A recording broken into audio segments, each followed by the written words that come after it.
Budget सत्र में चल रहे सियासी घमासान के बीच विधानसभा में पेश कैग 2022 की रिपोर्ट के खुलासे के बाद विपक्ष सरकार पर हमलावर है। दरअसल कैग ने अपनी रिपोर्ट में खुलासा किया कि प्रदेश में मनरेगा, नल जल, संबल योजना से लेकर विवाह और अंत्योष्टि सहायता राशि तक में भारी भ्रष्टाचार हुआ है और अपात्रों के नाम पर सरकारी रकम बांट ली गई है।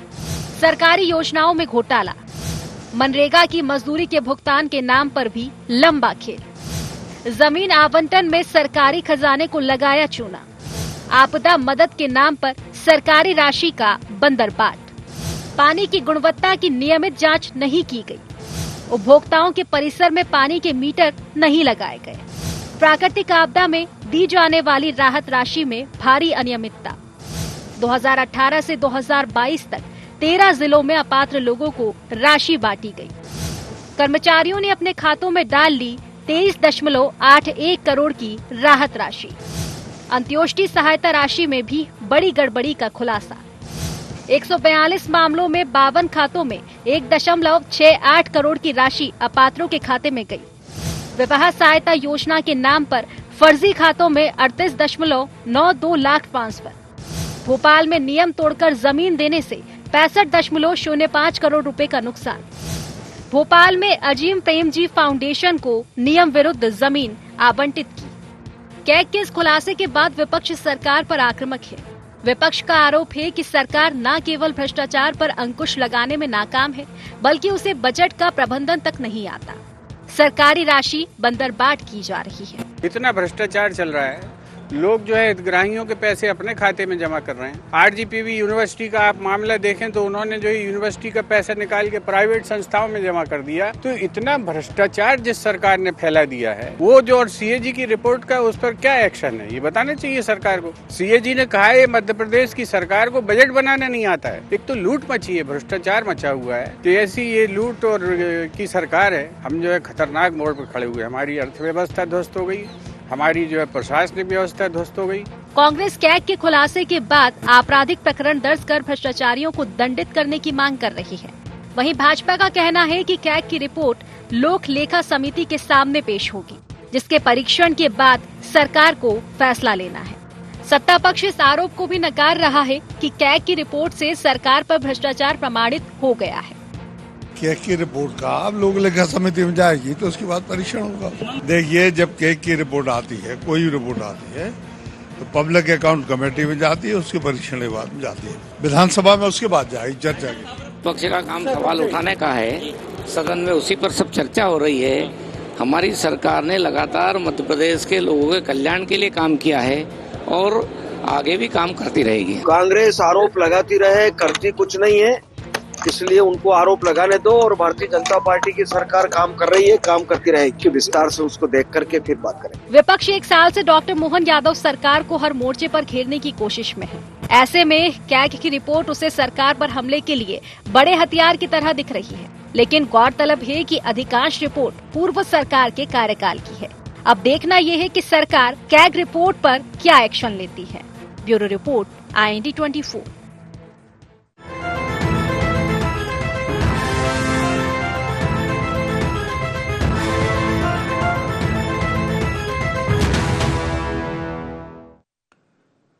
नमस्कार, IND एजेंडा कैग का क्वेश्चन में आपका स्वागत है। मैं हूं आपके साथ नवीन पुरोहित। चर्चा को विस्तार देंगे, उसके पहले IND एजेंडा के पॉइंट्स पर नजर डालते हैं। कैग रिपोर्ट में भ्रष्टाचार, क्या सदन में घिर गई सरकार? कैग की रिपोर्ट में करप्शन, क्या सरकार लेगी सॉलिड एक्शन? हितग्राही योजनाओं के नाम पर कैसे रोके सरकारी बंदरबाट? पूर्ववर्ती भाजपा सरकार के कार्यकाल की अनियमितताओं को कैसे संभालेगी डॉक्टर मोहन सरकार? नमस्कार, इन्हीं सवालों के साथ चर्चा में आप सबका पुनः स्वागत है। बजट सत्र में चल रहे सियासी घमासान के बीच विधानसभा में पेश कैग 2022 की रिपोर्ट के मुताबिक तमाम सरकारी योजनाओं में घपले घोटाले हुए हैं, ढंग से उनका क्रियान्वयन नहीं हुआ है। मुझे लगता है जब सरकार कोई योजना लाती है तो उसकी जो सोच होती है वो जनहित की होती है, लेकिन जब वो योजनाएं ज़मीन पर सही से नहीं उतर पाती, तो न सिर्फ सरकार की मंशा पर प्रश्न चिन्ह खड़े होते हैं, बल्कि तमाम जनहित की योजनाएं सवालों के घेरे में खड़ी हो जाती हैं या अपना दम तोड़ देती हैं। तो निश्चित रूप से सरकार को जो सिस्टम में एक भ्रष्टाचार बिल्कुल पनप गया है, जो घर करके बैठ गया है, उस पर सरकार को सख्त होना पड़ेगा। कैग की रिपोर्ट पर विपक्ष ने जो सवाल उठाए हैं या कैग की रिपोर्ट जो सदन में आई है, सरकार को चाहिए कि उन सभी मामलों की उच्च स्तरीय जांच कराए और दोषी अधिकारियों को और जो भी इसमें दोषी है उनको इसमें दंडित करे, ताकि जो एक सदन में जिस मामलों की चर्चा होती थी और कार्रवाई में जिन लोगों पर गाज गिरती थी, वो परंपरा जब तक नहीं होगी, भय कहीं ना कहीं सरकार का भय तंत्र से रुखसत हो गया है। तो इसी मुद्दे पर करेंगे चर्चा। हमारे साथ चर्चा में शामिल हैं पवन पटेल जी, सचिव हैं मध्य प्रदेश कांग्रेस के, ब्रजगोपाल लोया जी मध्य प्रदेश भारतीय जनता पार्टी के प्रवक्ता हैं, रमेश शर्मा जी वरिष्ठ पत्रकार हैं। आप समस्त महानुभावों का बहुत बहुत स्वागत है। पवन जी, एक कैग की रिपोर्ट थी, जब केंद्रीय रिपोर्ट डॉक्टर मनमोहन सरकार जो है, जिसमें कोल आवंटन था, 2G 3G स्पेक्ट्रम का आवंटन था, आपकी सरकार बिल्कुल उसमें स्वाहा हो गई थी। मध्य प्रदेश में जो कैग की रिपोर्ट आई है सदन में, उसमें मनरेगा, नल जल संबल योजना, विवाह अंत्येष्टि सहायता, इन सब में भ्रष्टाचार हुआ है, अपात्रों में सरकारी रकम बांटी गई है, क्या कहेंगे? देखिए, भय, अभी आप बोल रहे थे कि भय रुखसत हो गया। भय रुखसत नहीं हो गया। सरकार भय का उपयोग करती है विरोधियों को दबाने के लिए, तानाशाही से देश को चलाने के लिए। भय रुखसत नहीं हो, भय का उपयोग दूसरे डायरेक्शन में करने लगे, अपनों को बचाने के लिए। अब कैग की रिपोर्ट आई तो हर भारतीय जनता पार्टी का नेता बोला हम इसका आकलन करेंगे, फलाना करेंगे, ढिमाका करेंगे। अरे भैया, कैग की रिपोर्ट छोड़ दो, पेपर का मैं बताता हूँ, अभी बता दे रहा हूँ। जितने अभी नल जल की योजना के लिए जो 188,000 करोड़ जल को साफ करने के लिए जो उपकरण खरीदे थे, वो उपकरण इस काबिल ही नहीं कि उसको साफ कर सके। इसमें अब क्या जांच करोगे भाई? जाके उपकरण देखोगे तुम, या उस कंपनी को पकड़ोगे जिसके घोटाले जिसने किए? तो ये भारतीय जनता पार्टी की पूरी टीम लग गई होगी कि इससे मैनेजमेंट से इसको कैसे मैनेज करके इसको उल्टा कुछ किया जाए। हम कहते हैं कि अगर इतना आप कहते हैं कि ये तो बोल सकते हैं ना कि कैग की रिपोर्ट में अगर सही पाया गया तो हम उसके ऊपर FIR करेंगे, उसको दंडित करेंगे। वही भारतीय जनता पार्टी का नेता नहीं बोलेगा। और मैं अभी लिख के दे दूं आपको कि इस रिपोर्ट में अगर कोई कार्रवाई हो जाए, एक भी व्यक्ति को दंडित कर दे, तो हमारा नाम बदल दीजिएगा। आपके चैनल के थ्रू बोल रहा हूं, जबकि इतने सारे सबूत हैं। अभी जमीन घोटाला आपने देखा, सहारा की जमीन घोटाला कैसे अपने इनके भारतीय जनता पार्टी के विधायक ने खरीद लिया। उस चेक से रजिस्ट्री हुई, चेक तो नहीं मोकला जा सकता ना, वो रजिस्ट्री तो एविडेंस है ना, उससे रजिस्ट्री हुई जिस चेक से कभी पेमेंट ही नहीं हुआ। तो ये इन सबको नकारने में भारतीय जनता पार्टी को महारत हासिल है, क्योंकि इतने साल से इनकी पाठशाला में यही पढ़ाया जा रहा है कि कैसे करे। काम पे विश्वास इनको है नहीं, इनको मैनेजमेंट से काम चलाना है। अब रिपोर्ट आ गई तो उसके पीछे लगे हुए हैं कि किस तरह करे। अब इसमें जो एक लेबर जो नहीं रह गया, मरा हुआ लेबर के नाम पे करीब 188 करोड़ रुपए का भुगतान हो जाता है। अब ये तो रिकॉर्ड है ना। अब जो पैसे हैं, अगर वो अधिकारी अपने परिवार के खातों के अकाउंट में डाल रहे हैं, ये तो रिकॉर्ड है, इसको तो बदला ही नहीं जा सकता। अब वो अलग बात है कि उस बैंक में आग लगवा दे, कुछ भी हो जाए, अचानक घटनाएं जैसे घटती रहती हैं। तो ये भारतीय जनता का चमत्कारी कुछ हो सकता है, लेकिन जो रिजल्ट आया है, जो रिपोर्ट आई है, उस रिपोर्ट के हिसाब से भारतीय जनता पार्टी का कोई एक्शन नहीं, कुछ चीज समझ में नहीं आ रही। ब्रजगोपाल जी, ये रिपोर्ट जो है, चूंकि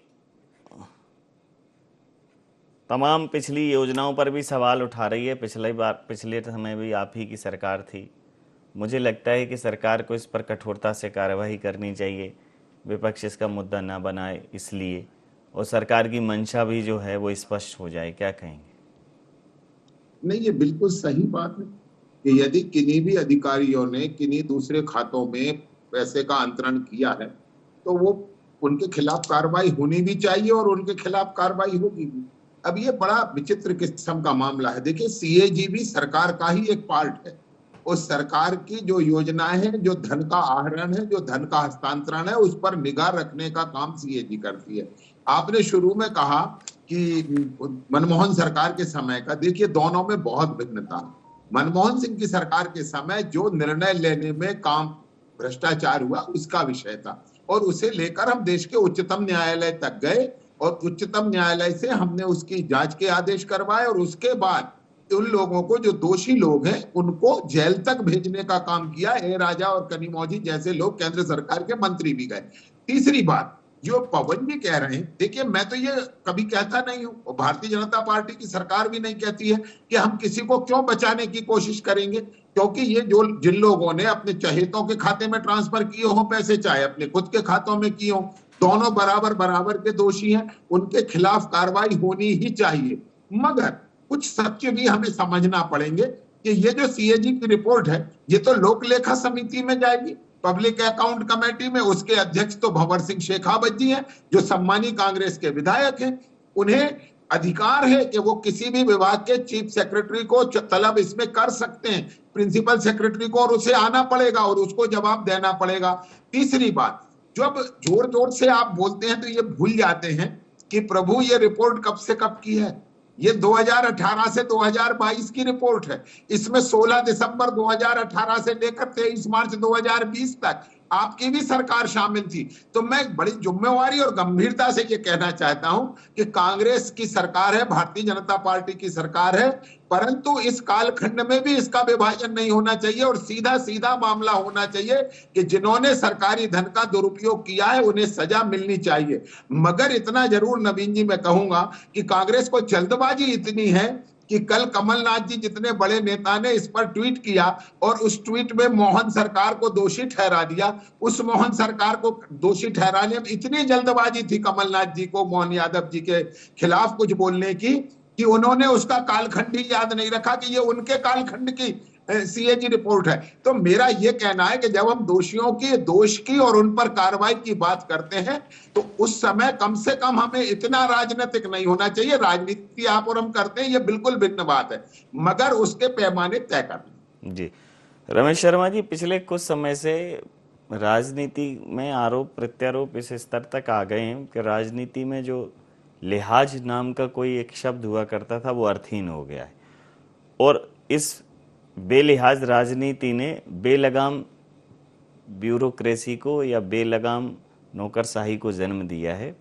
और अब स्थिति यही है कि राजनेता आपस में एक दूसरे पर कीचड़ उछाल रहे हैं और नौकरशाही की जो जवाबदेही है वो कहीं ना कहीं इस आरोप प्रत्यारोप के बीच में धूमिल होती नजर आ रही है। और उसी के ये सब परिणाम है। सरकारें निर्णय लेती हैं, योजनाएं बनाती हैं, धन का आवंटन करती हैं, लेकिन जब बंदर बांट होता है तो कहीं ना कहीं इन्हीं सवाल जवाबों में, सदन की कार्रवाइयों में जब ये चीज़ें स्पष्ट नहीं होती, सत्र 10 सत्र ये मामले टलते रहते हैं। अन्यथा इतने सत्र होते हैं, हर तीसरे चौथे महीने में अगर समीक्षा हो जाए योजनाओं की तो क्या मजाल कि भ्रष्टाचार हो जाए। क्या ये बिल्कुल आपने नवीन जी सही कहा। दरअसल में ये सारा कदाचार जो होता है वो सिस्टम के अंतर्गत होता है और ये सिस्टम चूंकि पैसा वसूल करने के लिए सिस्टम अंग्रेजों ने बनाया था और जैसा का तैसा हमने आज़ादी के बाद ले लिया।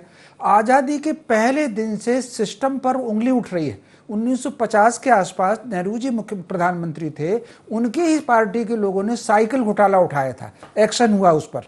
56-57 थोड़ा सन इधर उधर हो रहा है। फिरोज गांधी जी ने पार्लियामेंट में उठाया और अंत में फिर अधिकारी जेल गए हैं। और जो वित्त मंत्री या उद्योग मंत्री थे दक्षिण भारत के, उनका त्यागपत्र हुआ है। तो कहने का अर्थ यह है कि ये जो ब्यूरोक्रेसी है कदाचार वो करती है, लेकिन पिछले कुछ दिनों से ये देखा जा रहा है कि कदाचार पर राजनीतिक आरोप प्रत्यारोप लगने लगते हैं। अगर कांग्रेस की सरकार है तो भाजपा सरकार पर अटैक करेगी, वो भाजपा की सरकार है तो कांग्रेस पर अटैक करेगी। मैं समझता हूँ इसमें गड़बड़ी तो हुई होगी। सीएजी की जो रिपोर्ट आई है इसमें गड़बड़ी तो है। इस पर मुझे जो लग रहा है कि सख्ती के साथ कार्रवाई होनी चाहिए। हालांकि उसकी प्रक्रिया है कि वो पहले जाएगी, फिर वो किसी एक्सपर्ट के पास जाएगी, फिर वो किसी वकील से सलाह लेंगे, एक उसका प्रोसेस है फाइल चलने का। तो कहीं ये फाइल चलने की प्रक्रिया में ये रिपोर्ट ना दब जाए, इस बात को ध्यान में रखना। और ये फाइल चलने की प्रक्रिया में कोई राजनीतिक दल रिपोर्ट नहीं दिलाता। कांग्रेस की भी सरकार में अपन ने सीएजी की रिपोर्ट देखी, जब दिग्विजय सिंह जी थे तब भी सीएजी की रिपोर्ट आई थी, शिवराज जी के समय भी एक वक्त सीएजी की रिपोर्ट आ चुकी। तो मोटे तौर पर ये जो उसको डिले करने का जो प्रक्रिया होती है वो सारी ब्यूरोक्रेसी करती है। और एक घटना मध्य प्रदेश में हुई जिसमें एक आईएएस दंपत्ति को जेल जाना पड़ा, उनको नौकरी से बर्खास्त हुए, उसके बाद से एक बड़ा चेंज आया कि ब्यूरोक्रेसी किनारे पर हो जाती है और राजनीतिक आरोप प्रत्यारोप लगते हैं। मैं समझता हूं कदाचार को गंभीरता से लिया जाना चाहिए और फिर ये सरकार, मुझे उम्मीद है इस सरकार से वो लेगी। उसका एक कारण मैं आपको बताता हूं। व्यापम में कोई कुछ भी कहे, लेकिन व्यापम का जो घोटाला हुआ था वो शिवराज ने खुद कहा था कि, और उनके आदेश पर उसकी जांच हुई थी। या सौरभ शर्मा पकड़ा गया तो कोई कांग्रेस ने टिप्स नहीं दी थी, खुद सरकार की एजेंसी ने उसको पकड़ा।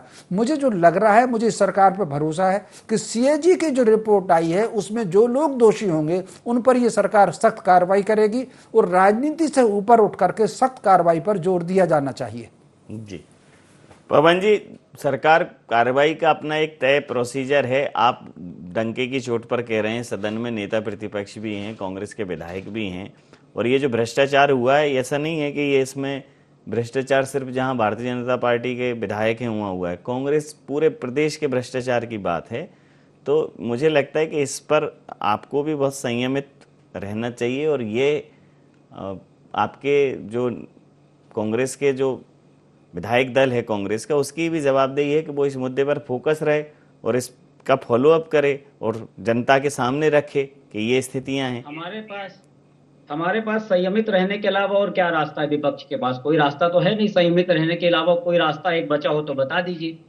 आदरणीय रमेश शर्मा जी ने जैसे बोला कि सही बात है, इस पे कार्यवाही होगी, लेकिन उनके पहले उन्होंने बोला कि सरकारें उस चक्कर में लग जाती कि लेट होता जा रहा है मैनेज करना। तो एक हमको भी वही शंका हो रही है। कार्यवाही हम तो स्वागत करते, लेकिन हमें आज भी पूरा विश्वास है कि स्वागत एक कार्यवाही नहीं होगी। बताइए कैसे कार्यवाही होगी? हम कहते हैं अगर सत्येंद्र पाठक जी का जो जमीन वाला मसला है वो चेक क्लियर हो जाएगा, रजिस्ट्री में ही कल निकाल के देता हो जाएगी कार्यवाही। कभी नहीं होगी। उनको विधायक पद से इस्तीफा देना पड़ेगा, कभी नहीं देना पड़ेगा। अभी ब्रजगोपाल लोहिया जी बहुत बड़ी बड़ी बातें कर रहे थे। अरे आप रिपोर्ट का वेट करते हो? आप भ्रष्टाचार हो जाए जब कोई रिपोर्ट आए, आपके नाक के नीचे इतना सुशासन, जिसको देखो भाजपा वाले को ऐसा पाठ पढ़ा रहा कि पूरा सब नियम कानून सब यही पढ़ के आए हैं।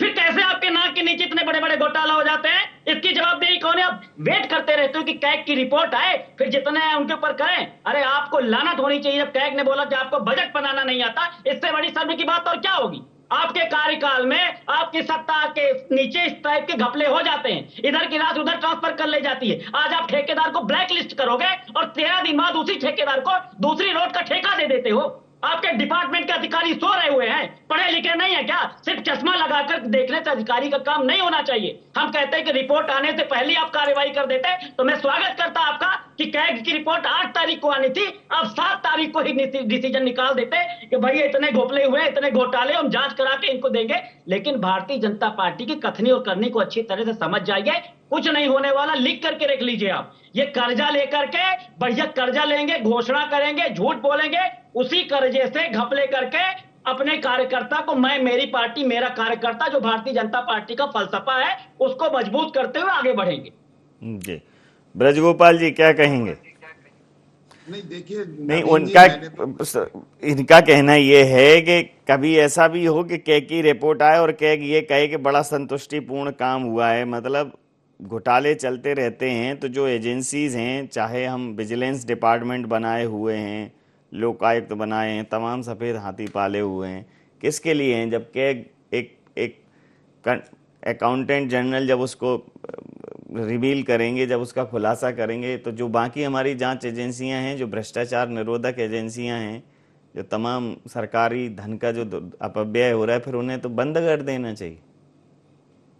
जी, मैं नवीन जी बड़ी जिम्मेवारी से कहता हूँ, अरविंद त्रिवेदी जोशी का मामला सीएजी नहीं लाई, मध्य प्रदेश की सरकार की एजेंसियों ने उन्हें पकड़ा। ये जो सौरभ शर्मा वाला मामला है, इसे भी सीएजी नहीं निकाल के लाई। इस पर भी कार्रवाई भारतीय जनता पार्टी की सरकार में, आईटी डिपार्टमेंट ने, पुलिस ने, ईओडब्ल्यू ने और ईडी ने, सारे लोग कार्रवाई कर रहे हैं, सीएजी की रिपोर्ट के पहले कर रहे हैं। मैं कुछ बातें बड़ी जिम्मेवारी से कहना चाहता हूँ। पवन जी देखिए, बहुत जोर से बोलने से कोई झूठ सच नहीं होता। मेरा बड़ा विनम्रता के साथ आपसे आग्रह है कि मुझे तो बड़ा प्रसन्नता होती है कि कम से कम आज आपका सीएजी पर विश्वास तो आ गया। इस देश का यही सीएजी, आपको याद होगा, दीपक राय जी, जब आपकी सरकार के दौरान इस तरह की रिपोर्ट्स आती थी तो आप दीपक राय और सीएजी पर प्रश्न चिन्ह लगा देते थे कि ये तो भारतीय जनता पार्टी के एजेंट है, जैसा देश की किसी संस्था में आपको विश्वास नहीं है। और जब भारतीय जनता पार्टी की किसी सरकार पर इस तरह का मामला आता है तो आप उस पर विश्वास करने लग जाते हैं। हम तो यही बड़ी प्रसन्नता की बात मानते हैं कि सीएजी पर आपका विश्वास बढ़ा, मगर हम उम्मीद करेंगे कि पब्लिक अकाउंट कमेटी में जब ये रिपोर्ट आएगी तो कांग्रेस के सम्मानीय विधायकगण इस पर जो कानून और व्यवस्था के तहत जो उनके अधिकार हैं उनका पालन करेंगे और इस रिपोर्ट में जो जो लोग दोषी हैं उन पर कार्रवाई के लिए रिकमेंडेशन भी करेंगे और वो इस मुद्दे को छोड़ेंगे नहीं। नवीन जी, एक बात और कहना चाहता हूं, कांग्रेस पार्टी की एक समस्या दूसरी है, वो टच एंड गो पॉलिटिक्स करती है। वो किसी मुद्दे पर स्थिरता के साथ कायम नहीं रहती है, थोड़े दिन उस पर हंगामा मचाती है और फिर उस मुद्दे से भाग जाती है, दूसरा कोई मुद्दा ढूंढ लाती है। और हमारा ये कहना है कि राजनीति में आप निश्चित विरोध करिए, आपका लोकतांत्रिक अधिकार है, मगर अपने मुद्दे के साथ डटे रहिए, खड़े रहिए। मैं बड़ा विनम्रता से ये कहता हूं कि भारतीय जनता पार्टी की डॉक्टर मोहन यादव जी की सरकार इस मामले में पूरी कार्रवाई करेगी, भले ही 1 रुपए के भी धन के आहरण का धोखाधड़ी हो तो भी करेंगे, मगर इसमें जो हम सबकी सामूहिक जिम्मेवारी है उस जिम्मेवारी का पालन कांग्रेस पार्टी को भी करना पड़ेगा, क्योंकि ये तो ये चाहते हैं कि जब सजाएं तय होंगी तो ये इनके कालखंड को अलग करने की कोशिश करेंगे, इनके लोगों को बचाने की कोशिश करेंगे और शेष लोगों पर कार्रवाई की मांग करेंगे। तो कार्रवाइयां निश्चित होंगी। पवन जी, आप बिल्कुल बेफिक्र रहिए और कार्रवाइयों की उम्मीद भी रखिए। और एक बात ध्यान रखिए कि हमने इसे जीरो टॉलरेंस तक लाए हैं। 10,060 करोड़ का ये जीरो टॉलरेंस में इतना हो रहा है, तब इसको माइनस टॉलरेंस में लाओ। नवीन जी 10,060 करोड़ का ये कुल व्यय है, जिसमें 23 करोड़ के धन को गलत जगह भेजने का काम हुआ है। ये 1% से कम होता है, नहीं तो कांग्रेस की सरकारों में तो ये पूरा के पूरा गायब था, ये पूरा गायब था। ये जीरो टॉलरेंस की नीति है। तब क्या कह रहे हैं पवन जी? बोल लीजिए। अरे इनको अब बोलो कि जब हमारे देश को इतना सशक्त प्रधानमंत्री मिल चुका है, भारतीय जनता पार्टी जैसी समर्पित का पार्टी मिल चुकी है, अब तो तुलना न करे कांग्रेस से, अब तो अपना अचीवमेंट बताए ना। अभी भी तुलना कांग्रेस से करते हो, अभी भी जवाहरलाल नेहरू को खोजते हो। अरे अब तो अपना अचीवमेंट, हमने तो बड़ा बुरा काम किया, अब जनता ने जब आपको मौका दे दी तो अपनी बात बताने लायक आपको है नहीं। आज जब कांग्रेस से एग्जाम्पल देते हो, अरे आज आप बताओ जब जीरो टॉलरेंस में ये हालत है तो अब आगे -1 टॉलरेंस रहता, 2 रहता तो क्या रहता? तमाशा मचाओ, एकदम बोलते जाओ, झूठ बोलते जाओ, घोषणा करते जाओ, लाडली बहना को पैसा दे नहीं रहे, नौकरी दे नहीं रहे, महंगाई बढ़ाए पड़े, रोज कर्जा ले रहे हैं। अभी दूसरा महीना हुआ है, 27,000 करोड़ का कर्जा ले लिए, लेकिन भाई लोग अपनी पीठ टोकने में बाज नहीं आते, अपनी पीठ टोकने में बाज नहीं आते। गजब का तमाशा है भैया जी। अंतिम प्रतिक्रिया के साथ चर्चा समाप्त करूंगा। रमेश शर्मा जी से मैं इस विषय पर उनसे उनका अभिमत लूंगा कि देखिए, कैग तो एक स्वतंत्र जांच, स्वतंत्र ऑडिट अकाउंटेंट जनरल है, तो जब वो उसका अकाउंट का ऑडिट करेगी तो चीज़ें पकड़ में आएंगी। लेकिन जब सरकार फंड रिलीज करती है, उसमें एक कंप्लीशन रिपोर्ट होती है, एग्जीक्यूशन रिपोर्ट होती है, समय समय पर क्रॉस चेकिंग होती है, तो इनके लिए जो लोग जिम्मेदार हैं, भ्रष्टाचार, किसी भी विभाग में भ्रष्टाचार हुआ, लास्ट में वो पकड़ में आया ऑडिट रिपोर्ट में, लेकिन इस बीच में जिन्होंने कंप्लीशन रिपोर्ट दी, जिनकी उसमें संलिप्तता है, पिछले कुछ समय से बड़ी कार्रवाइयां लगभग थमसी गई हैं। जब तक ये नहीं होंगी तब तक लगाम लगेगी नहीं। ये नहीं, बिल्कुल आपने ठीक कहा। कुछ दिनों से ये बराबर ये देखा जा रहा है कि ब्यूरोक्रेसी या पूरा का पूरा तंत्र जो है वो कहीं ना कहीं किसी ना किसी नियम का हवाला दे करके कुछ करके बड़ी जलेबी सी बनाता है। ये चूंकि आपको भी व्यक्तिगत अनुभव होगा और मुझे भी है, तो ये कहीं ना कहीं प्रशासन को थोड़ा सख्त तो होना पड़ेगा। कई मामलों में मोहन यादव जी सख्त दिख रहे हैं, तो मुझे जो लग रहा है कि थोड़ी सख्ती सीएजी पर वो जरूर दिखाएंगे, ऐसी मुझे उनसे उम्मीद है। लेकिन उसके लिए बहुत आवश्यक ये है कि इसको राजनीतिक आरोप प्रत्यारोप से उसमें उन सारे आरोपियों को बच निकलने का मौका मिल जाएगा। इसमें बिल्कुल राजनीतिक आरोप प्रत्यारोप ना होना चाहिए, सीधी सीधी वो नामजद होना चाहिए। क्योंकि सीएजी की रिपोर्ट में कुछ डिपार्टमेंट्स के नाम भी आए हैं और अधिकारियों का विवरण भी आया है, तो स्वाभाविक रूप से वो जो विवरण आया है उस आधार पर बिल्कुल नाम आने चाहिए, जैसे वो जोशी दंपति का उस समय नाम आया था, या व्यापम में सीधे सीधे नाम निकल करके आए थे, किसने गड़बड़ की है, वो सारे के सारे भ्रष्ट अधिकारी जेल में गए थे। मैं समझता हूं इस मामले में भी राजनीति से ऊपर उठ उठ करके अध्ययन करना चाहिए दोनों ही राजनीतिक दलों को, और जो अधिकारियों पर उंगली उठ रही है, जो निशाना जा रहा है, उन अधिकारियों को एक्सपोज करना चाहिए। शासन कार्रवाई करेगा तब करेगा, लेकिन इससे पहले आपको एक्सपोज तो उनको करना ही चाहिए, राजनीतिक आरोप प्रत्यारोप से थोड़ा अलग हट करके। जी समय सीमा के चलते मैं ये चर्चाएं समाप्त करूंगा। आप समस्त महानुभावों का बहुत बहुत धन्यवाद, बहुत बहुत आभार। तो कैग की रिपोर्ट ने तमाम सवाल खड़े किए हैं, लेकिन एक महत्वपूर्ण ध्यानाकर्षण ये है कि यह रिपोर्ट 2018 से लेकर 2022 तक है, जिसमें भारतीय जनता पार्टी की भी सरकार रही है, जो शिवराज सिंह चौहान जी मुख्यमंत्री थे, और इसमें कांग्रेस की भी सरकार रही है जब कमलनाथ जी मुख्यमंत्री थे।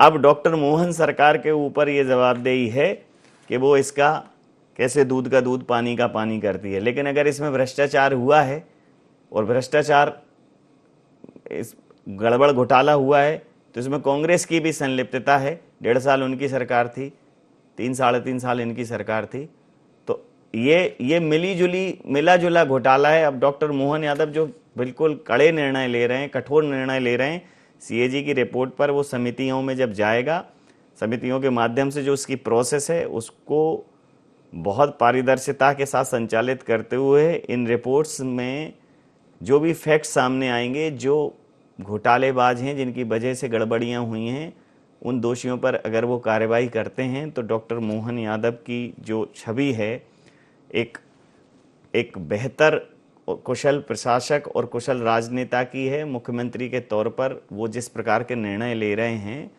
उसमें मोहन यादव को सेंट्रल से भी एप्रिसिएशन मिल रहा है। तो डॉक्टर मोहन यादव के लिए अग्नि परीक्षा है कि इस रिपोर्ट पर वो अब किस प्रकार से निर्णय लेते हैं। IND एजेंडा में नहीं, अब बने रहिए IND 24 के साथ और देखते रहिए IND 24। नमस्कार।